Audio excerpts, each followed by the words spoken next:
Será tão bom quanto poder cantar. Será melhor que eu possa imaginar. Será tão bom quanto poder dançar. O ano de 2014 começou sob o efeito do sentimento de mudança trazido pelas manifestações populares de junho de 2013. Movimentos populares ansiosos por renovação política e avanço nos direitos sociais. Mas em ano de pleito, o resultado das urnas mostrou uma guinada na contramão. Um Congresso conservador eleito. O mais conservador desde 1964, segundo o DIAP, Departamento Intersindical de Assessoria Parlamentar. Justamente no ano em que a democracia comemorava 30 anos. Estamos em 2014. Desde o ano passado, com as jornadas de junho, vivemos um momento de grande incerteza e de instabilidade política. De um lado, a repressão do Estado aos movimentos sociais, de outro, a importância de resgatarmos os direitos sociais, políticos e civis desde a Constituição de 88. O Quintas Urbanas propõe a seguinte discussão: a democracia em risco e a criminalização dos movimentos sociais. A democracia é algo em constante construção, em constante processo de se fazer, né? Nunca existe uma democracia plena. E no Brasil, muito menos, porque essa democracia representativa que nós temos aí não representa a sociedade brasileira. Quem está representado lá, quem consegue se eleger, são aqueles que têm o poder econômico ou pessoal, ou que são financiados e acompanhados e promovidos pelo poder econômico. Então não é uma representatividade da sociedade brasileira, né? É notório que o Congresso Nacional, eleito a partir de financiamento privado das candidaturas, não reflete os interesses e os anseios das aspirações populares. De modo que os próprios deputados declaram que sem uma grande pressão popular, eles não vão votar nunca aquelas medidas que o povo precisa. Por exemplo, me refiro especificamente à reforma política. Justamente por conta da forma como tem sido constituído o Congresso Nacional, as assembleias, enfim, as eleições, né? Elas estão, hoje em dia, na verdade, a representação, ela é uma representação de poderes econômicos muito fortes, eu diria assim, num sentido genérico, que são os setores do agronegócio, os setores o setor pecuarista, e que os dois, né, esses dois exigem muita terra, e também o setor bancário, e esses setores, eles financiam as campanhas eleitorais. E hoje, quem está no Congresso Nacional, principalmente a partir da próxima legislatura, eles estão representando esses interesses econômicos, né? Em 2014, o Quintas Urbanas trouxe para a mesa de discussão a importância do resgate da democracia. Ainda que fragilizada, ela avançava, embalada por ações coletivas sociais. O Brasil nem fez o luto ainda, não fez o luto nem do colonialismo, o Brasil entregue, repartido em tiras, entregue aos amigos do rei, que se sentiam donos da terra, das mulheres, das crianças, dos trabalhadores, nem fez o luto da escravidão e tampouco fez o luto da ditadura militar. Então, veja, esse Brasil que precisa fazer todos esses lutos e que vive um processo de crise com muita dominação do mercado, o mercado está invadindo as casas e derramando os desejos dos nossos meninos e meninas como se fossem pílulas prontas, que podem apenas ser engolidas. Fico perguntando, bom, como é que a universidade pode enfrentar essas questões, não é, de essa ameaça à criminalização dos movimentos sociais, não é, como? talvez através de suas pesquisas, de seus estudos, talvez capacitando os alunos ou os pesquisadores, para que eles influam na formulação de políticas públicas que visem a proteger e a garantir as liberdades políticas, religiosas e de orientação sexual. Forças do fascismo se levantam para espizinhar o trabalho e a vida de pessoas que se foram nesses quadros que estão aqui, do campo e da cidade. A Universidade de Brasília não pode se intimidar e não se levantar contra, mostrando a importância vital da sobrevivência de uma nação, que é a democracia, não uma democracia fetichizada, discursada nos momentos de aplausos e de mídia. Uma democracia que evita a violência dos favelados, dos povos indígenas, dos campesinos. Ao longo de 11 anos, a voz dos movimentos sociais definiu a essência do projeto Quintas Urbanas. Em 2014, o momento era de comemorar a consolidação de um modelo estável de democracia. A sobrevivência e a resistência de quem luta pela manutenção da democracia no Brasil, mais uma vez buscava sua voz, onde a própria redemocratização é luta social. Se há uma dimensão ativa do protesto e da mobilização social, é essa experiência que vai construir as transformações sociais. Agora, isso é uma luta de classes, né? Então, o protesto, como ele muda o sentido da relação entre os que têm e os que não têm, entre os que interpretam de acordo com a definição dos valores que devem prevalecer e os demais, acaba gerando, né, um modelo de relação de negação.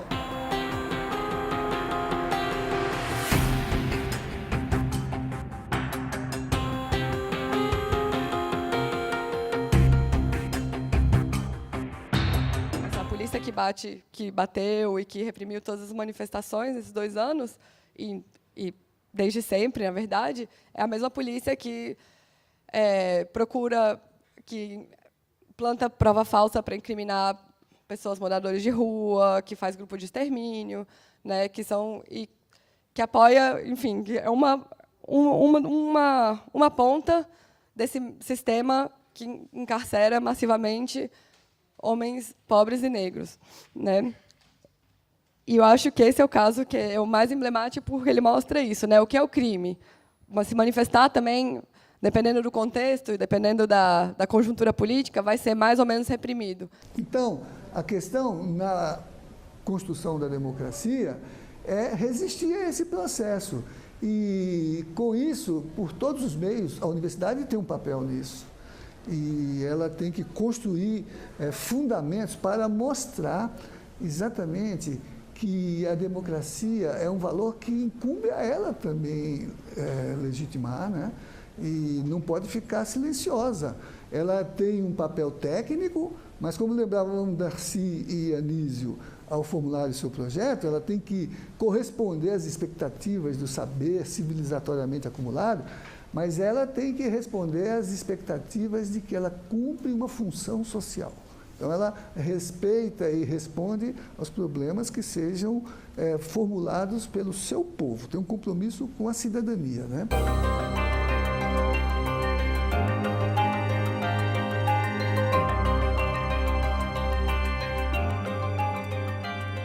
Desde a ditadura, a violência no campo enfrenta a violação direta dos direitos da pessoa.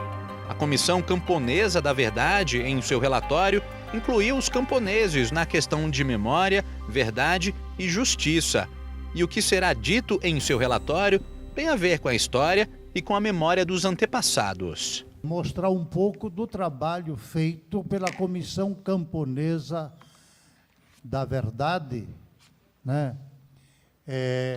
Como também colaboração para a Comissão Nacional da Verdade. Quando a ditadura irrompeu em 1964. Um dos primeiros grupos que foi perseguido diretamente, preso, torturado, morto, foram camponeses. A ditadura chegou e, para cortar a cabeça dessas lideranças, para aquietar esse movimento camponês. Então, a perseguição às lideranças camponesas foi muito grande, com prisões, torturas, mortes, né? Esse é um dos pontos que vai estar presente dentro do relatório. O poceiro, os extrativistas, os que hoje são conhecidos como quilombolas, que na época não tinham essa denominação, né, como sujeito organizado e tal, eles foram trucidados, continuam sendo. Mas foram trucidados, e a nossa grande preocupação é que, bem ou mal, estes fatos hoje eles aparecem, bem ou mal, muitos estão na invisibilidade. Mas a nossa grande preocupação, quando constituímos a Comissão Camponesa, era tentar dar luz, tentar tirar da invisibilidade essa quantidade de casos que estão perdidos e que nós, no nosso relatório, nós não conseguimos nem chegar aos pés.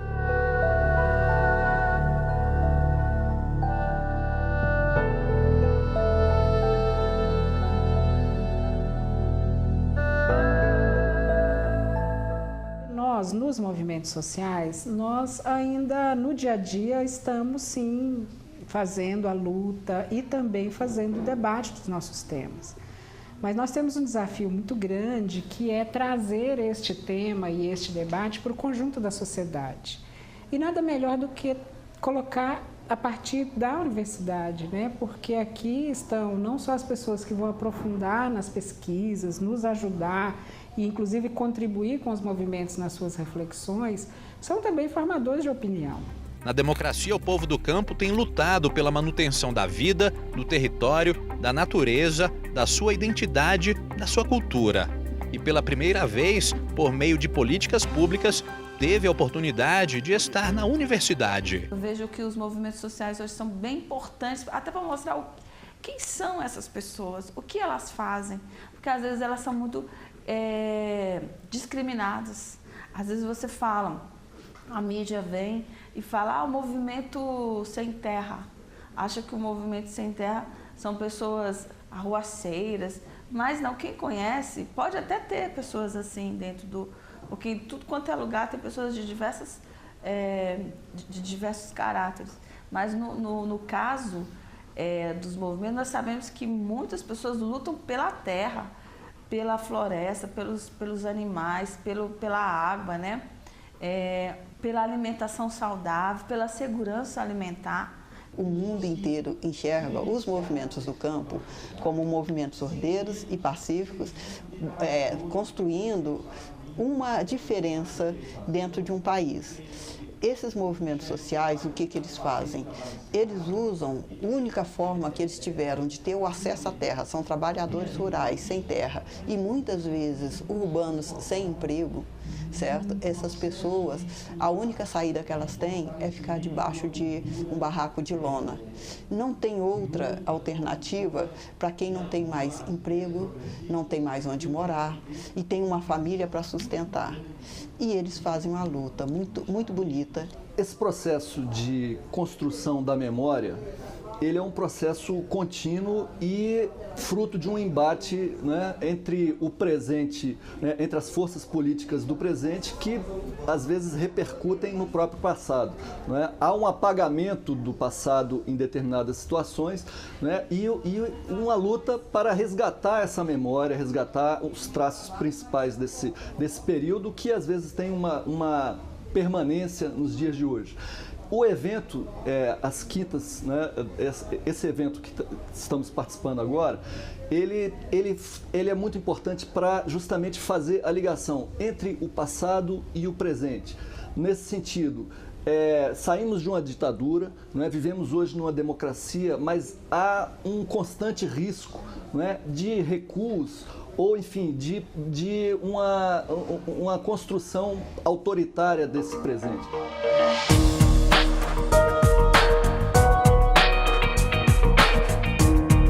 A relação com os movimentos sociais sempre pautou as discussões do Quintas Urbanas, estimulando o diálogo entre universidade e movimentos sociais em processo contínuo. O projeto tem sido um chamamento à reflexão e ação na defesa de um modelo democrático de nação. Os programas sociais avançaram. O Brasil, diferentemente do resto do mundo, está diminuindo os seus padrões, os seus níveis de miséria e de pobreza. Estamos ampliando a população nas escolas, estamos ampliando, temos o maior programa de medicina coletiva do mundo, com toda a desgraça do SUS, é o maior programa coletivo de saúde do mundo. Então, e com isso nós estamos aumentando aumentando o nível de expectativa de vida do brasileiro, motivo pelo qual eu estou aqui, senão não estaria. Não é? E também porque estamos melhorando o nível de natalidade, o nível de vida pós-natal, ou seja, diminuímos a mortalidade infantil, aumentamos a expectativa de vida, ou seja, o Brasil apresenta indicativos de que poderia caminhar como a Venezuela, como a Bolívia, como o Equador, como o Paraguai, como o Uruguai, não é? Caminhar na trilha de uma superação dessas desigualdades. Agora, essa possibilidade está em risco. A novidade positiva que nós pudemos verificar, quase 30 anos depois de promulgada a Constituição, é que boa parte dos direitos sociais que têm relação com a proteção ao trabalho, eles foram resgatados. Ou seja, o trabalho na Constituição de 88, ele é desmercadorizado. Ou seja, ele deixa de ser uma mercadoria como outra qualquer, porque você introduz direitos sociais. A Constituição de 1988 foi um marco de participação social na luta pela reafirmação do direito à vida, acima de todos os outros direitos. Em 2014, o Brasil avança na compreensão da democracia. No momento em que o país celebra 3 décadas do movimento Diretas Já, o Brasil presenciou ondas de retrocesso e ameaça à democracia.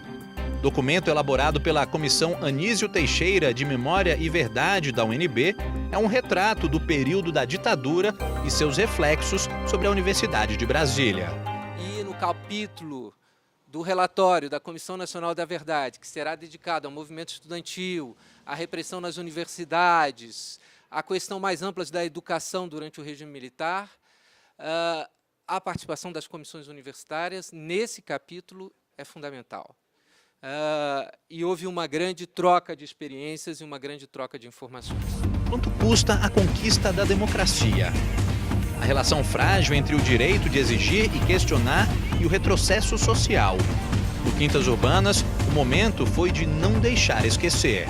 Eu tenho ido em muitos lugares fazer a entrega desse relatório e tem sido uma entrega quase restrita aos organizadores do evento. Na medida que a UNB envolve a comunidade estudantil, a comunidade acadêmica, eu acho que ganha uma proporção maior ao trabalho que foi feito, que está sendo muito esperado pela Comissão Nacional da Verdade, pelas comissões regionais e comissão temática, e que eu gostaria de, então, no momento de fazer a entrega, poder me referir melhor ao relatório. Foi feito um convênio entre a Comissão Anísio Teixeira e a Comissão de Anistia do Ministério da Justiça, que materializou o trabalho, onde a Comissão da Verdade traz um exemplar contendo 8 processos de professores e alunos da UNB que foram perseguidos. Então, esse material que nós estamos entregando, também recuperando um pouco o que o professor José Otávio diz, ele é muito importante. Nos documentos oficiais, diz o seguinte: no dia tal de 1968, às 2h da manhã, O João, do curso da UNB de arquitetura, compareceu no PIC. Ele compareceu. Parece que ele foi tomar café, né? Foi convidado para aparecer. Não fala que ele foi sequestrado, não fala que ele foi encapuçado, não fala que ele foi torturado. Onde diz, no relato da vítima, ele conta em que circunstância que ele foi preso, em que circunstâncias se deram as invasões da UNB, em que circunstâncias ele foi sequestrado, e por que nessa pequena amostragem que nós entregamos hoje, de 8 casos, onde são pessoas que tinham, na época, de 17 anos, 17, 18, e os funcionários da UNB que foram presos, que são 3 dessa minha amostragem, são os mais velhos, tinham 26 e 27 anos, que esses casos sejam os casos para que nós conheçamos e que eles deixem de ser vítimas. Que eles sejam reconhecidos com nome, com rosto, com história, como protagonistas da resistência ao golpe militar. A Comissão Anísio Teixeira recebeu a amostragem de 8 processos referentes aos desaparecidos da Universidade de Brasília. O impacto da ditadura sobre a UNB. Um trabalho para ser apurado e sistematizado em conjunto com a Comissão da Verdade. A entrega do primeiro relatório da Comissão de Anistia ajuda a conhecer o passado e construir o futuro. Ao conhecermos o passado, nós damos ferramentas, damos instrumentos para as pessoas no presente construírem o seu futuro. Ou seja, nós podemos fazer uma espécie de vacina, não é, contra o autoritarismo ao mostrar o quão grave, o quão ofensivo, o quão violento foi esse autoritarismo, não é, naquele passado e quão problemático pode ser no futuro, ou no nosso presente, no nosso futuro. Não é? Então, é nesse sentido. Não é uma garantia de não repetição, mas é um instrumento, é um fator a mais nesse embate político, nessa luta para que construamos uma democracia mais sólida, não é? Uma cultura política menos autoritária, mais democrática. Os desaparecidos de ontem e de hoje e a violação dos direitos fundamentais, civis e políticos de se manifestar. E no momento em que saem às ruas para fazer valer a sua voz, a polícia é o cartão de visitas para as reivindicações. Um diálogo sem conversa, com o braço armado e militarizado do Estado.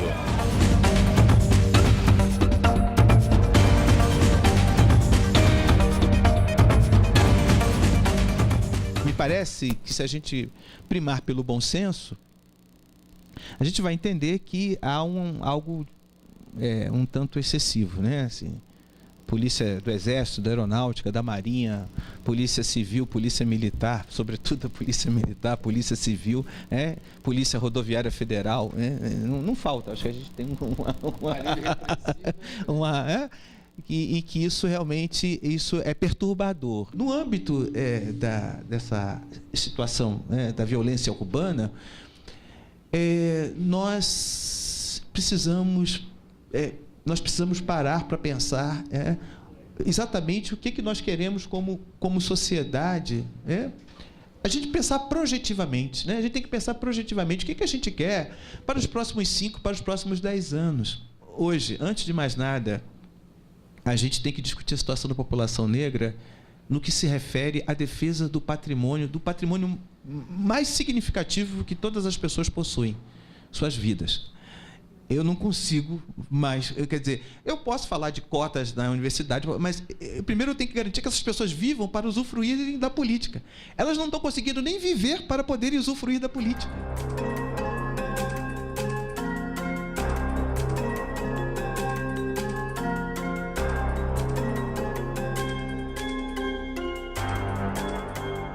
O principal aspecto da desmilitarização é romper o ciclo de reprodução de violações de direitos humanos.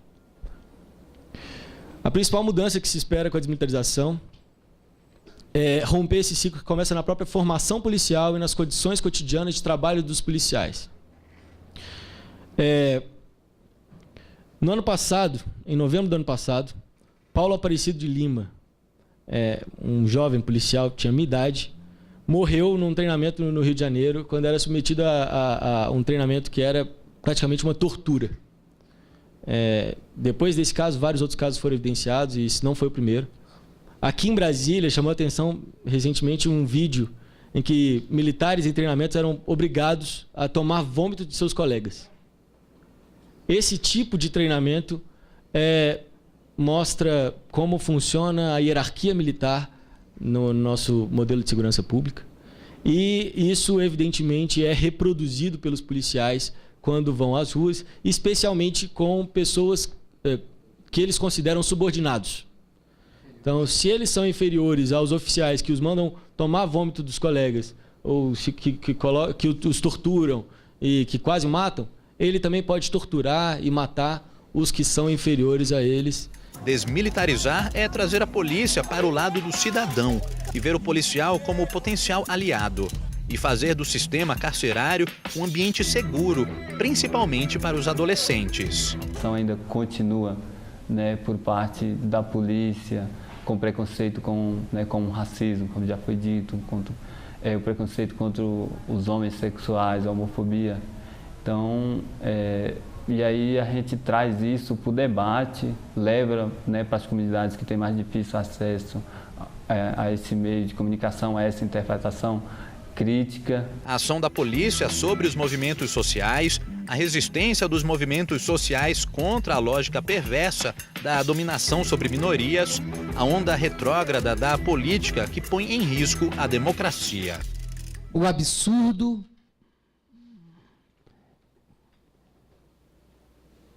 perdeu a vergonha. O absurdo chegou a tal ponto que perdeu a sua disfarçatez. E que, infelizmente, em 2014, nós estamos vivendo manifestações, depois do último pleito para a presidência da República, que ainda ousam levantar a hipótese de um retorno de um golpe militar institucional, de um modelo antidemocrático de gestão da sociedade brasileira. O Quintas Urbanas da Universidade de Brasília é uma semente que debate os ciclos da sociedade e traz para a academia a voz dos movimentos sociais na luta contra a dominação. Erepecaruca o ano, Satira Altacil e Umitawara Kokama, Tsarua Tsaia e Kun Akucha Kakura, Tatseta Kakura, Akucha Tipa Toyuka Kakura. Eu falei, boa tarde para vocês, meu nome é Altaci, né? Falei que estou feliz de estar aqui hoje com vocês. Falei do medo que estamos enfrentando hoje para viver, né? Principalmente nós que estamos, vamos dizer assim, enfrentando diversas lutas, né? Então, eu diria que o nosso papel não é o de valorizar a questão da criminalização, mas é resistir a isso e mostrar o quanto isso está presente em vários aspectos de sobrevivência na transição democrática desta forma do pós-colonialismo, nas outras expressões subentendidas daqueles fatores iniciais, no coronelismo, no clientelismo, no nepotismo, no prebentismo, no filhotismo, no cunhadismo, né? Que caracterizam uma sociedade com estes fundamentos. Eu acho extremamente importante essa temática do projeto Quintas Urbanas, porque ele traz temas relevantes, necessários para que a universidade tenha uma postura, né, uma compreensão sobre as questões sociais e as maneiras de enfrentamento dessas questões, de articulação, de mobilização dos atores para que a gente possa, de fato, transformar a sociedade. Esse projeto das quintas urbanas, e especialmente nessa edição de 2014, que é os riscos que a democracia está correndo e a criminalização dos movimentos sociais, este projeto, repito, representa a verdadeira missão da universidade. Ao final deste Quintas Urbanas 2014, que discutiu a democracia em risco e a criminalização dos movimentos sociais, queríamos deixar 4 ideias importantes. Primeiro, que a democracia realmente no Brasil se encontra num estado de incertezas e instabilidade. Essa instabilidade, principalmente política, tem a ver com a crise do capital, que tende a cada vez mais esvaziar os direitos fundamentais, direitos civis, políticos e sociais. A segunda ideia, que nós não podemos perder a memória do quanto custou, o quanto foi importante os movimentos sociais há 30 anos atrás terem conquistado os fundamentos da democracia brasileira, consagrados na Constituição de 88. A terceira ideia é que os movimentos sociais precisam sair da defensiva, principalmente agora. Precisam ir para a ofensiva e isso é necessário fazendo autocrítica naquilo que foi bom e naquilo que não foi muito bom durante esses 30 anos de lutas. E por último, deixamos um recado muito nítido e claro. É preciso repensar a situação da polícia no Brasil.